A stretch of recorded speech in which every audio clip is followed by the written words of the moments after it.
Some faces carry stories no one dares to ask about. When Rachel spotted a bruised, silent boy sitting alone in her diner each morning, she followed her instincts. But she never imagined it would lead to a federal investigation or 4 black SUVs outside her door. Who was this boy, and what secret was he running from? The diner smelled of stale coffee and burnt toast, a comforting kind of exhaustion that Rachel had grown used to over her 5 years working there.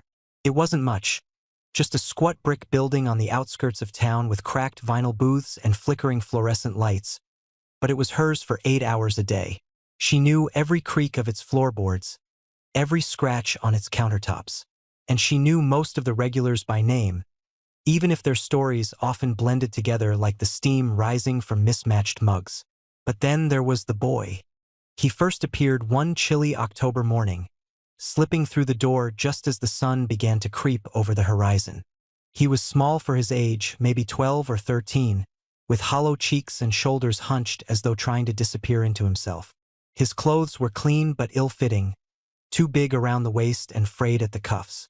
When he sat down at the farthest booth, the one tucked into the corner where the light barely reached, he didn't look up. Rachel approached cautiously, notepad in hand. "What can I get you?" she asked, her voice soft but steady. "Tea," he murmured, so quietly she almost missed it. His eyes stayed fixed on the table, avoiding hers completely. She nodded and returned moments later with a steaming cup, setting it down gently before him. As she turned to leave, something caught her eye, a faint bruise peeking out from beneath the sleeve of his sweater. It wasn't fresh, but it was unmistakable. Her stomach tightened, though she forced a smile and walked away without saying another word. Over the next few days, the pattern repeated itself. Every morning, like clockwork, he arrived just after dawn, ordered tea, and sat silently in the same booth.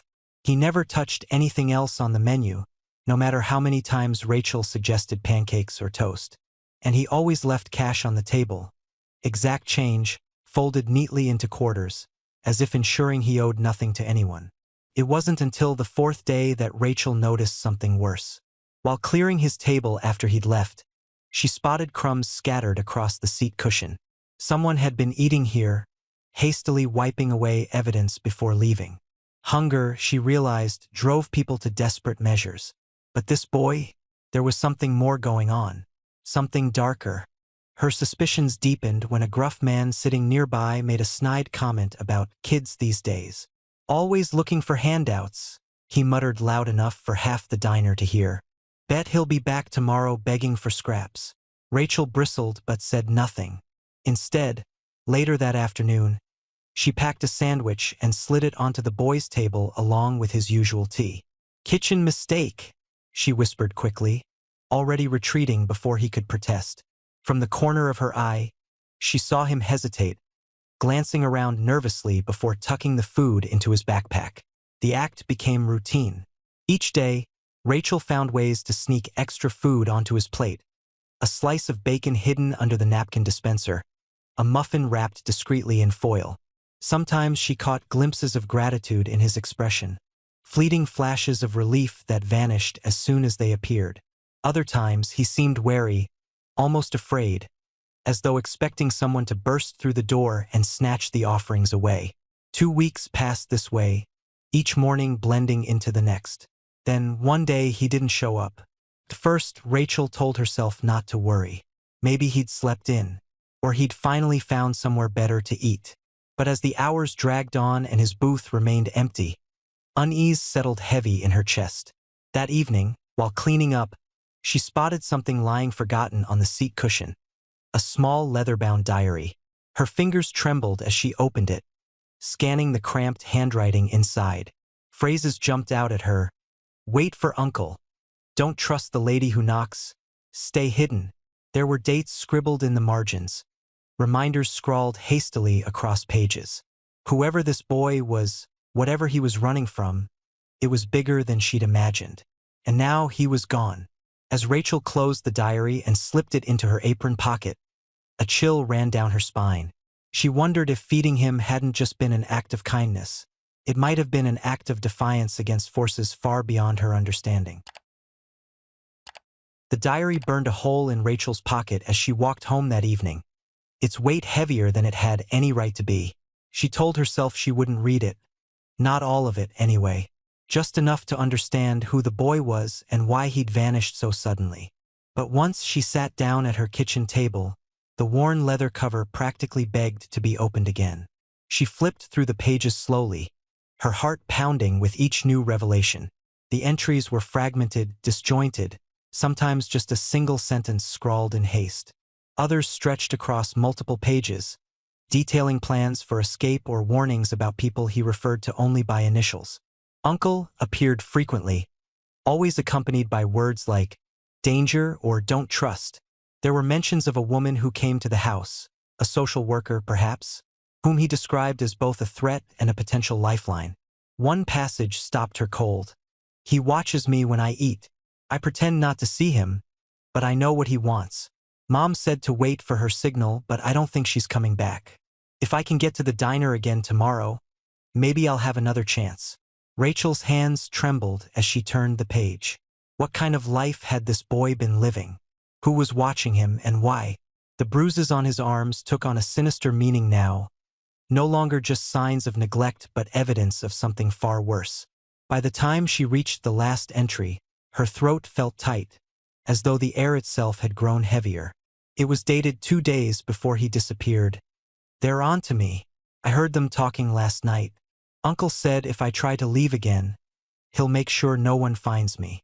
Mom warned me this would happen, but I didn't listen. I should have stayed hidden. Tomorrow is my last chance. After that, I don't know. Rachel closed the diary with shaking hands, her mind racing. This wasn't just some runaway kid avoiding foster care. He was running for his life. And now, whoever or whatever he was running from might come looking for him here. The next morning, Rachel arrived at the diner early, hoping against hope that the boy would walk through the door.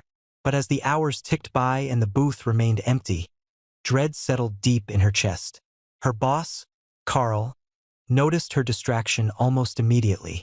"You've been distracted lately," he said, leaning against the counter with his arms crossed. "Customers are starting to notice too." "I'm fine," Rachel replied automatically, though her voice lacked conviction. Carl raised an eyebrow. "Fine doesn't waste food. You've been slipping leftovers onto plates without charging for them. That costs money, Rachel. Either stop doing it or start paying for it yourself." She bit back a retort, knowing better than to argue. Instead, she nodded stiffly and promised to be more careful. But as soon as Carl turned his back, she slipped into the storage room and pulled out her phone. She needed answers, even if they weren't hers to find. A quick search online yielded little. Just a grainy photo of the boy posted on a local news site months ago. The headline read, "Missing boy spotted near county line. Authorities urge public assistance." Below it, comments poured in from strangers most dismissive or cruel. Probably just another runaway looking for attention. Kids these days don't appreciate anything. They run off and expect everyone else to clean up their mess. Hope he gets caught. Scum like him ruin neighborhoods. Rachel stared at the screen, anger bubbling beneath her skin. How could people be so callous? Didn't they realize this boy was fighting for his life? Or did they simply not care? Her thoughts were interrupted by the sound of footsteps behind her. Turning quickly, she shoved the phone into her apron pocket and plastered on a smile. A family had just walked in, their laughter echoing through the otherwise quiet diner. Forcing herself to focus, Rachel greeted them warmly and took their orders, all while her mind churned with unanswered questions. Later that afternoon, during a rare lull, she pulled the diary out again. This time, she flipped to the front, searching for any clues about the boy's identity. On the inside cover, written in faded ink, was a name, Leroy. Beneath it, a phone number that had been scratched out so thoroughly it was nearly illegible. Leroy. The name felt fragile, fleeting, as if saying it aloud might cause him to vanish completely. Rachel traced the letters with her fingertip, wondering where he was now. Was he safe? Had he managed to escape whoever was after him? Or had they already found him? That night, unable to shake the image of Leroy's bruised arms and haunted eyes, Rachel made a decision. She logged onto her computer and drafted a post on a community forum dedicated to missing persons. Without revealing too much, she described a young boy she'd seen recently, thin, quiet, possibly in trouble, and included the photo from the news article. Within hours, responses began pouring in. Some offered leads, others expressed concern. One user claimed to recognize the boy from a case involving a high-profile corruption investigation. According to the comment, Leroy's father had been an FBI agent who disappeared under suspicious circumstances, leaving behind a wife and son entangled in a web of danger. Rachel's blood ran cold. Corruption, FBI, dangerous relatives. None of this aligned with the quiet, unassuming diner where she worked. Yet somehow she'd become part of it, all because she'd chosen to feed a hungry boy. As she closed her laptop and climbed into bed, exhaustion finally overtaking her, one thought lingered in her mind. If Leroy's story was tied to something this big, then whoever was after him might already know about her. And if they came looking, what would she do? Worried, Rachel locked her apartment door before turning off the light. The sun hadn't yet breached the horizon when Rachel arrived at the diner the next morning. She'd barely slept, her mind replaying fragments of Leroy's diary and the ominous comments from the online forum. Every shadow outside her window had seemed larger than it should have been, every creak of the floorboards louder. By the time dawn broke, she was already dressed and pacing her apartment, unable to shake the feeling that something or someone was coming. When she unlocked the diner's front door, the air inside felt unusually still, as though the building itself were holding its breath. She flipped on the lights, their familiar hum doing little to calm her nerves. Her hands moved mechanically as she prepared for the day, filling salt shakers, wiping down counters, setting out menus. But her thoughts were elsewhere, circling endlessly around one question. What if they come here? It wasn't long before the answer arrived. At first, the sound was subtle, a low rumble in the distance, like distant thunder rolling across the plains. Rachel glanced toward the window but saw nothing unusual. Moments later, however, the noise grew louder, sharper, until 4 black SUVs screeched into the gravel parking lot outside. Their headlights cut through the early morning haze, illuminating the diner's faded sign with an eerie glow. Rachel froze, her fingers gripping the edge of the counter. Agents spilled out of the vehicles, their suits crisp and their movements precise. They didn't look like ordinary police officers. There was a cold efficiency to them, a sense of purpose that sent a chill down her spine. One man stepped forward, his sharp features framed by dark sunglasses. He approached the entrance, pulling open the glass door without hesitation. "Rachel Monroe?" he asked, his voice clipped and authoritative. She nodded, swallowing hard. "That's me. I'm Agent Hayes with the FBI." He flashed a badge quickly, then gestured for her to step aside. "We need to speak with you, privately." Rachel hesitated, glancing past him to where several other agents lingered near the SUVs. Some were speaking into radios, while others scanned the area with practiced precision. Whatever this was, it wasn't routine. "Can I ask what this is about?" she said, her voice steadier than she expected. "It's about Leroy," Agent Hayes replied, his tone softening slightly. "You've seen him recently, haven't you?" Her heart skipped a beat. "How do you know about him?" "That's what we're here to discuss," he said, motioning again for her to move aside. "Please, Ms. Monroe, this is important." Reluctantly, Rachel led him to a booth near the back of the diner, far from prying ears. As they sat down, Agent Hayes removed his sunglasses, revealing piercing blue eyes that seemed to see straight through her.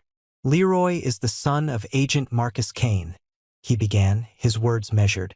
"His father disappeared 6 months ago while investigating corruption within the state government. Since then, Leroy and his mother have been under protection, but things went wrong. His mother, an informant, is currently in witness protection. Leroy was being held against his will by a relative involved in the investigation." Rachel's stomach churned. "You mean his uncle?" Agent Hayes nodded. "A dangerous man with ties to organized crime. When Leroy managed to escape, we lost track of him. Until now. And you think he came here? She asked, though she already knew the answer. We're certain of it, Hayes said. Based on surveillance and reports, Leroy spent weeks hiding in this area. You mentioned feeding him. Did he leave anything behind? Anything at all? Rachel hesitated, her fingers brushing against the pocket of her apron where the diary lay hidden. For a moment, she considered lying. What right did these strangers have to pry into Leroy's private thoughts? But something in Agent Hayes' expression stopped her. There was urgency there, yes, but also concern. Real concern. He left a diary, she admitted finally, pulling it from her pocket and sliding it across the table. It's not much, but it might help. Hayes opened the diary carefully, scanning the pages with growing intensity. At one point he paused, his brow furrowing. This confirms what we suspected, he murmured. He knew his uncle was onto him, knew he was running out of time. Rachel leaned forward, her voice trembling. Is he safe? Did you find him? Hayes closed the diary and met her gaze. We located him yesterday evening. He's in protective custody now, thanks in part to your actions.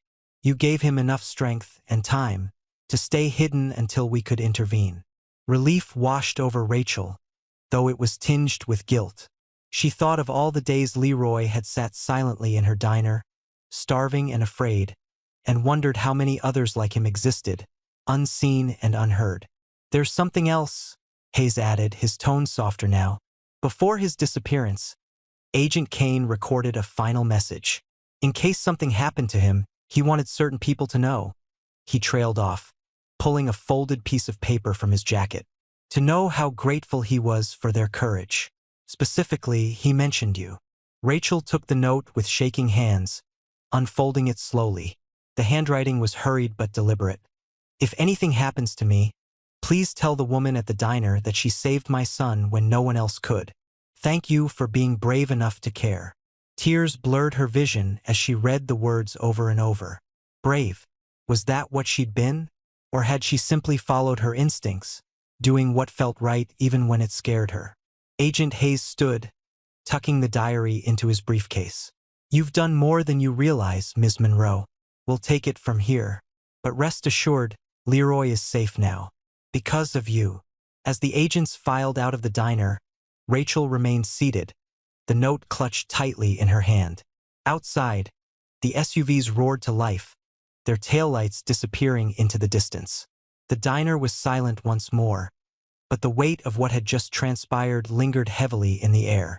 Later that afternoon, as customers began trickling in, Rachel found herself staring at the empty booth where Leroy used to sit. The memory of his quiet presence filled the space, a reminder of the boy who had changed everything without saying a word. She realized then that bravery wasn't always loud or dramatic.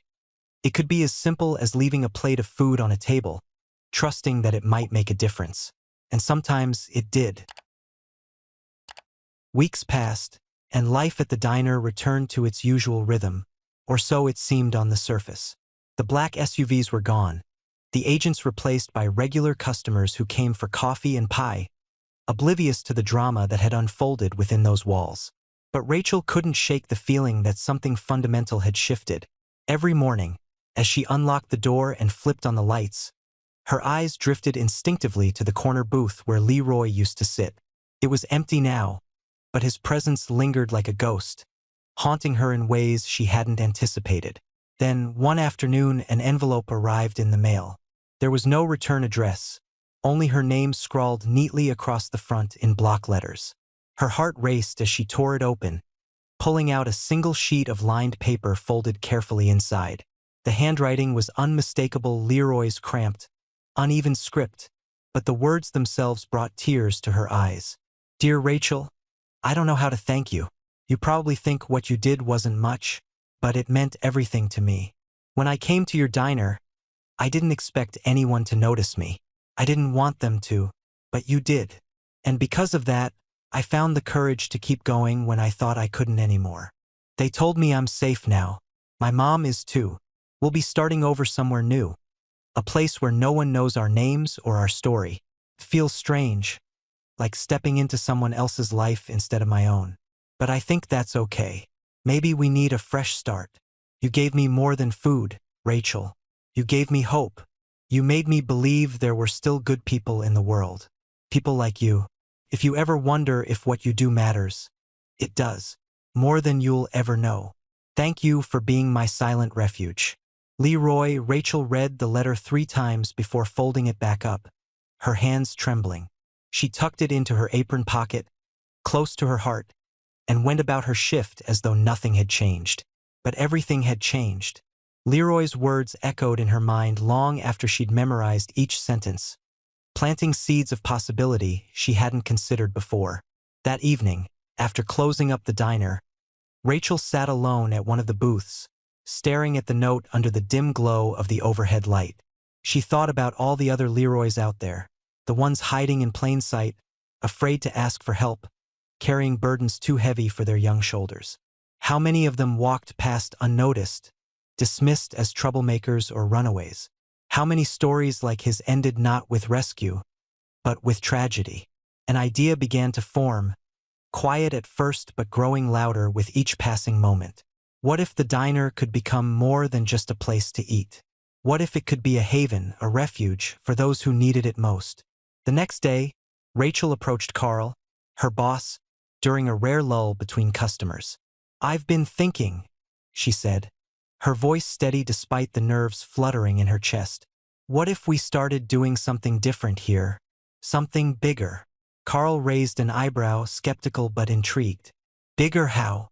Like offering meals discreetly to families in need. No questions asked. Just a plate of food and a safe space to sit for a while." He frowned, rubbing the back of his neck. "That's noble, sure, but it costs money. We're barely breaking even as it is." "I'll cover the expenses," Rachel said quickly. "At least until we figure out a way to make it sustainable. I can pay out of pocket, or maybe we can set up a community fund. Whatever it takes." For a moment, Carl studied her face, searching for signs of hesitation. Finding none, he sighed and nodded. "All right, if this is what you want to do, I won't stop you. But let's keep it low-key, yeah? Don't want to attract attention." Rachel smiled, relief washing over her. Low-key works. Over the following months, the diner transformed quietly. A small plaque appeared near the entrance, its inscription simple yet profound. "Here, everyone has a place at the table." At first glance, nothing else seemed different. Customers continued to come and go, ordering burgers and milkshakes without noticing the subtle changes happening around them. But beneath the surface, the diner became a lifeline for those in need. Families in witness protection programs began finding their way there, drawn by whispers of a safe haven where no one judged or asked questions. Single mothers with tired eyes and hungry children slipped into booths late at night, leaving behind crumpled bills or heartfelt thanks. Teenagers like Leroy, bruised, scared, and searching for a reason to hope, found solace in a steaming cup of tea and a warm smile. Rachel paid for the extra food herself at first, dipping into her savings and working longer shifts to make ends meet. But word spread, and soon others joined her cause. Regular patrons started donating spare change, slipping coins into a jar marked Community Fund. Local businesses contributed supplies, bread from the bakery down the street, fruit from the market owner who remembered his own struggles as a child. Slowly but surely, the diner became more than Rachel's second home. It became a symbol of resilience, compassion, and quiet rebellion against a world that often turned a blind eye. One crisp December morning, as snow dusted the parking lot outside, Rachel received another unexpected visitor. This time, it wasn't an agent or a runaway. It was a woman in a tailored suit, holding a slim manila envelope. She introduced herself as Agent Hayes' colleague, sent to deliver a token of gratitude from the FBI. Inside the envelope was a framed certificate, its gold embossing catching the light as Rachel held it up to read. "To Rachel Monroe, for extraordinary acts of courage and humanity in aiding federal operations. Your actions exemplify the best of us." It wasn't official. There would be no public recognition, no headlines praising her bravery. But as Rachel hung the certificate on the wall behind the counter, hidden among faded photographs and laminated menus. She realized she didn't need accolades. The true reward was in knowing she'd made a difference. Later that evening, as she locked up the diner and stepped into the cold night air, Rachel paused to look back at the building. Its neon sign flickered faintly, casting a warm glow onto the frost-covered ground. She felt a sense of purpose so profound it took her breath away. The diner wasn't just hers anymore. It belonged to everyone who had ever needed a second chance, and to those brave enough to offer it. This story reminds us that the smallest, unnoticed kindness can change the course of a life. Would you have taken the risk Rachel did, trusting your gut when no one else cared? Tell us in the comments. And if you believe in the power of ordinary courage, like this video, share it with someone who needs it, and subscribe to Embrace the Journey for more stories that move you.